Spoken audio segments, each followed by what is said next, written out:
तो गाइस इस वीडियो में बात करने वाले हैं बैंक निफ्टी के बारे में। निफ्टी का वीडियो मैंने ऑलरेडी कल डाल दिया था, तो आप यहाँ पे देख सकते हो। इसमें थोड़ी सी ऑडियो की प्रॉब्लम थी, बट कहीं ना कहीं 2 मिनट के बाद वहाँ पे ऑडियो ठीक हो जाती है। मैंने आपको कमेंट भी करा था वहाँ पे। मिड कैप निफ्टी की भी एक्सपायरी है कल, उसके बारे में बात करेंगे। लेकिन हम बहुत ज्यादा इंपॉर्टेंट वीक में एंटर कर रहे हैं, क्योंकि हमारा बजट भी इस वीक है 23 तारीख को। तो यहाँ पे जितने भी लोग हैं जिन्होंने बजट को एक्सपीरियंस नहीं कराया, बजट के वीक में ट्रेड नहीं कराया, तो वो थोड़ा सा दूर रहे, क्योंकि प्रीमियम बहुत हाई मिलेंगे आपको। अब हाई प्रीमियम की दिक्कत क्या है?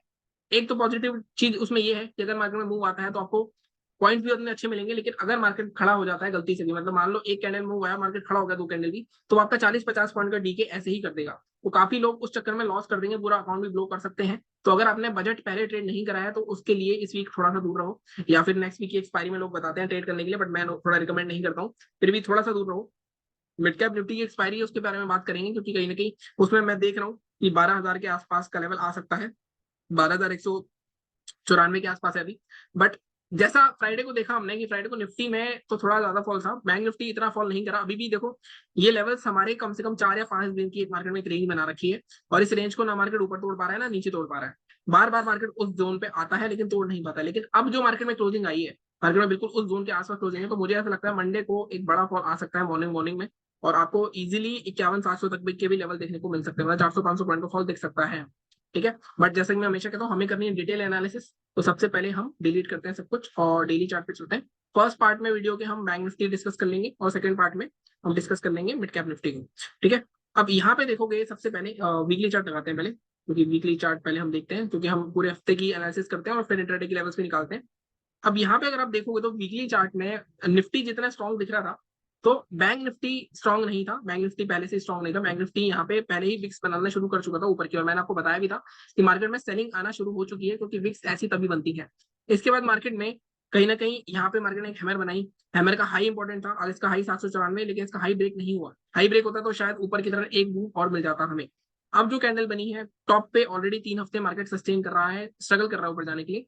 और जिस तरह की कैंडल बनी है शूटिंग स्टार, वहां से मार्केट नीचे आ सकता है बहुत अच्छा खासा। एटलीस्ट मार्केट अगर नीचे आता है तो मार्केट यहाँ तक आ सकता है 51,000 तक भी। लेकिन अगले मतलब इस वीक भी आ सकता है, हो सकता है 2-3 दिन में ही आ जाए, हो सकता है 2 दिन में ही आ जाए। लेकिन देखने वाली बात है, ये कैंडल को एक्टिव होना चाहिए। अब ये कैंडल एक्टिव कब होगी? इसका जो लो दिख रहा है हमें 52,146 दिख रहा है। ठीक है, तो इसका लो टूटना चाहिए 52,150 का, 52,126, तब जाके मार्केट में मूव मिल सकता है हमें। यहाँ पे ऑलमोस्ट आप देखोगे 51, मतलब ऑलमोस्ट 1,200 पॉइंट का मूव है ये। लेकिन अगर कोई 2-3 दिन की पोजीशन बनाना चाहता है तो वो पोजीशन बना सकता है, अगर मार्केट 52,120 के नीचे निकलता है, या एग्जैक्ट ऑन सेफर साइड मैं आपको बोलूंगा 51,950 के जोन तक का वेट करते हैं। 51,000 मतलब 52,000 के जब नीचे आ जाएगा तो 51,950, इसके नीचे अगर 15-30 मिनट, 15-20 मिनट या 30 मिनट की कैंडल क्लोज करता है, तो आप पोजीशन बना सकते हो। आपको इजीली एटलीस्ट इस कैंडल के लो तक, मतलब 51,000 या 51,100 में 700-800 पॉइंट इजीली मिल सकते हैं। जो कि मैं बोलता हूँ आपको कि अगर आप पोजिशनल जा रहे हो 2-3 दिन के लिए, तो 700-800 पॉइंट मोर देन इनफ है आपके लिए। ठीक है, एक चीज तो ये।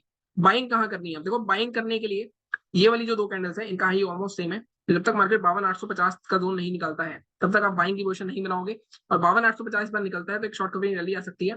आपको इजीली एटलीस्ट 53,500 तक के तो टारगेट इजीली मिल सकते हैं। और उसके ऊपर तो फिर मार्केट में ऑल टाइम हाई है, ऊपर कितने भी टारगेट जा सकता है। बट ये 700 पॉइंट यहाँ पे, ये 800 पॉइंट नीचे, ये आपको इजीली मिल सकता है अगर इन जोन को मार्केट ब्रेक करता है, क्योंकि मार्केट में 3 हफ्ते से कंसोलिडेशन जोन में है।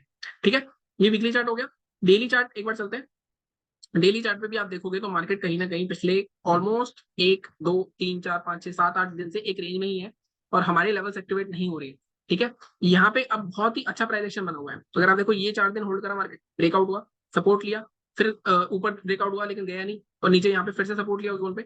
ये जोन बड़ा इंपॉर्टेंट आ गया है, जो मैंने बताया 51,950 का। ये जब तक नहीं टूटेगा तब तक मार्केट में बड़ा फॉल नहीं आएगा। ठीक है, बाइंग के लिए भी अगर आप देखोगे मार्केट बार बार इसी जोन के आसपास से रुक रहा है, तो बाइंग का भी लेवल हमारा बिल्कुल ठीक है। मैं हमेशा कहता हूँ वीकली चार्ट पे एनालिसिस करके आपको डेली पे उसको सिंक करना होता है।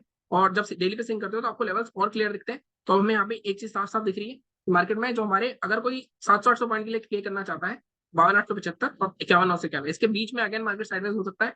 छोटे मोटे ट्रेड्स मिल जाएंगे 50 स्ट्रेटेजी के हिसाब से, उसकी बात करते हैं अब हम चलते हैं सीधे 15 मिनट के चार्ट पे, जहां पे हम देखेंगे अपने इंट्राडे के लेवल्स। ठीक है, तो इसको डिलीट करते हैं, मार्क कर लेना आप लेवल से, और 15 मिनट के चार्ट पे इंट्राडे के लेवल्स की बात करते हैं। देखो, इंट्राडे में जैसे मैं आपको बता रहा हूँ, जैसे मैं आपको पहले बता रहा था कि वो जो लेवल्स है हमारे, वो कभी भी चेंज नहीं हो रहे हैं। तो मैं उन्हीं लेवल्स को दोबारा ले आता हूँ जो हमने पहले निकाले हुए हैं इंट्राडे के। एक बार मैं कंट्रोल जेड करता हूँ, स्टार्टिंग में हमने लेवल्स निकाले थे, ताकि हमें ज्यादा मेहनत ना करनी पड़े, क्योंकि वही लेवल 4 या 5 दिन से एक्टिव ही नहीं हो रहे हैं। वही वही लेवल में दे रहा हूँ आपको बार बार, ये वाले लेवल से हमारे को। ठीक है, अब यहाँ पे सेलिंग का अगेन 52,150 के नीचे सेल करेंगे, टारगेट हमारे 51,950 तक के हैं, ये मैंने आपको दिए हैं। बड़े फॉल के लिए भी वेट कर सकते हो, लेकिन इंट्राडे के पॉइंट ऑफ व्यू से 200 पॉइंट जैसे मैं हमेशा बोलता हूँ आपको मिल रहे हैं, तो बहुत मोर देन इनफ है।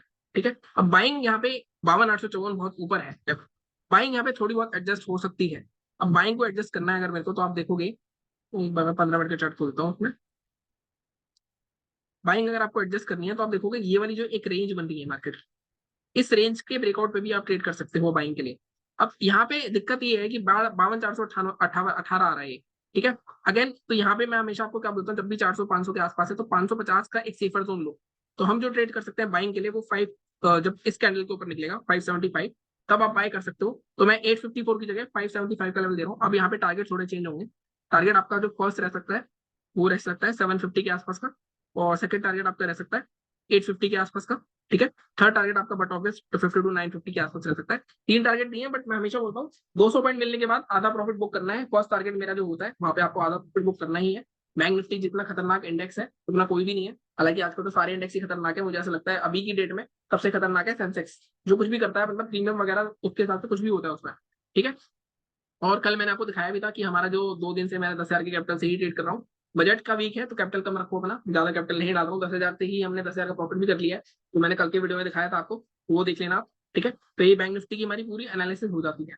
अब बात कर लेते हैं मिड कैप के बारे में कि मिड कैप में क्या हो सकता है। मिड कैप की एक्सपायरी पे ही ट्रेड करता हूँ मैं नॉर्मली, जैसा कि आपने मेरे को देखा होगा, लेकिन एनालिसिस करनी जरूरी है मिड कैप में, क्योंकि मिड कैप ही एक रीजन था बड़े फॉल का, क्योंकि मिड कैप बहुत पानी की तरह बहा है कल, ठीक है। अब सबसे पहले इसके अगर मैं डेली चार्ट पे जाके देखता हूँ मिड कैप का एक ओवरव्यू क्या बन रहा है हमारा, ठीक है। ओवरव्यू है कि मिड कैप एक बहुत ही इंपॉर्टेंट सपोर्ट पे आके खड़ा हो गया, ठीक है, 12,136 की। मार्केट का जो फ्राइडे का लो था वो था आपका 12,166, ठीक है। तो 12,136 अगर टूटता है, मतलब डिसाइसिवली टूटना चाहिए। देखो जब भी ये स्ट्रॉन्ग सपोर्ट होते हैं ना, ये हल्का सा नीचे जाके ऊपर रिवर्स भी बहुत तेज मारते हैं। अगर मार्केट में 10-15 मिनट यहाँ नीचे सस्टेन हो गया और हमें दिख रहा है, मान लो मार्केट में तोड़ देता है लेवल, ठीक है, कैसे ट्रेड करना है इसको मैं बताता हूँ आपको। मान लो मार्केट में लेवल तोड़ देता है, तो फिर रिटेस्ट करके फिर दोबारा यहाँ कोई नेगेटिव पैटर्न बनता है, फिर नीचे आता है, तो यहाँ पे ट्रेंड कंटिन्यूशन होगा। फिर हम इजीली आराम से 11,900 तक भी आ सकता है। उस दिन होगा मिड कैप का एक्सपायरी का या नहीं होगा, बट 12,000 का लेवल तो हम देख ही सकते हैं। तो अगर इसके नीचे निकलता है तो 12,000 तक मार्केट इजीली आ सकता है, ठीक है। अभी मैं 15 मिनट के चार्ट पे आपको स्पेसिफिक लेवल बताऊंगा। बाइंग के लिए यहाँ पे डेली चार्ट पे तो कुछ भी नहीं है, ठीक है। 15 मिनट के चार्ट पे चलते हैं। यहाँ पे अगर आप देखो तो जैसा मैंने कहा कि ये बहुत इंपॉर्टेंट सपोर्ट है। ऑलमोस्ट मार्केट कितनी बार देखो यहाँ पे, 1, 2, 3, 4, तो बहुत ज्यादा वीक हो चुका है सपोर्ट, बट रिवर्सल 5वीं बार भी आ सकता है, ऐसा तो जरूरी नहीं है। 12,136 की जगह मैं थोड़ा सा इसको सेव करूंगा, मैं इसमें थोड़ा सा 10 पॉइंट का बफर और दूंगा, तो हम इसको लेके जाएंगे 12,125 के आसपास का। 12,123 का लेवल ऐसे तो 12,000 तक के टारगेट है, बट अगेन मैं हमेशा बोलता हूँ 2 पॉइंट पे दो उसमें बांटना है इसको। फर्स्ट टारगेट जो आप रख सकते हो अपना, आप इजिली यहाँ तक का रख सकते हो, क्योंकि यहाँ पे पीछे भी एक रेंज में होल्ड करा था मार्केट ने 12,075 के आसपास का। सेकंड टारगेट हम 12,009 की जगह थोड़ा सा पहले निकलेंगे 12,020 तक, मतलब 100 पॉइंट आपको इजीली मिल सकते हैं। 11,900 तक भी जा सकता है, बट लालच नहीं करना है, एक्सपायरी है, इतने पॉइंट में ही प्रीमियम इसके अच्छे मूव होते हैं, इतने पॉइंट में ही आपको अच्छे खासा मूव मिल सकता है। बाइंग कहाँ करनी है, देखो बाइंग के लिए यहाँ पे हमें जो जोन दिख रहा है वो एक ये जोन है। वैसे नॉर्मली मैं आपको हमेशा बताता हूँ कि जब भी मार्केट इस तरह गिरता आ रहा है तो आप क्या करो, सीधे सीधे फिबोनाची लगाओ एक, और उसमें 50% लेवल निकाल लो। अगर मैं 50% देखूँ तो 12,314 आ रहा है, अभी मार्केट 12,173 है। बट इसके बीच में हमें यहाँ पे एक 32 पॉइंट ये वाला जो जोन है, ये जोन भी काफी अच्छा लग रहा है मुझे, 12,387, बट इसको थोड़ा सा बफर देके हम लेके जाएंगे इसको, ठीक है। इस जोन के ऊपर लेते हैं इसको, 12,330 से ऊपर से पहले बाई नहीं होगी। अगर मार्केट 12,330 के ऊपर आता है, मार्केट इजीली 405 तक आ सकता है इस जोन तक टेस्ट करने, ठीक है। फर्स्ट टारगेट जो हमारा रहेगा इस केस में 370 के आसपास का, 405 तक, मतलब ऑलमोस्ट यहाँ पे 70-80 पॉइंट यहाँ पे भी मिल सकते हैं, और नीचे भी आपके पास 100 पॉइंट है। इसके बीच में ट्रेड कर सकते हो देखो, बट वही है, मैं बोलता हूँ कि लेवल मार्क करें, आपने एनालिसिस करिए तो फॉलो करो उसको, उसी हिसाब से ट्रेड करो, तभी थोड़ा फायदा होता है, अदरवाइज फायदा नहीं होता, ठीक है। बाकी तो यही एनालिसिस है हमारी। निफ्टी का वीडियो मैंने कल डाल दिया था, वो देख लेना। 10,000 का जो चैलेंज चल रहा है हमारा, 2 दिन में हमें इस पर 7-7,500 का प्रॉफिट है, वो मैंने कल दिखाया था, कल देख लेना। कल के वीडियो पे थोड़ी सी आवाज की प्रॉब्लम है। टेलीग्राम चैनल भी है 2 मेरे, तो वो भी ज्वाइन कर सकते हो आप। बाकी मिलता हूँ मैं कल आपसे। कल वैसे तो मैं तो वैसे तो अपडेट कर दूंगा टेलीग्राम पे आपको सब कुछ, ठीक है, तो वहां ज्वाइन कर लेना। बाकी मिलता हूँ अगले वीडियो में, सब्सक्राइब करो। Thank you so much.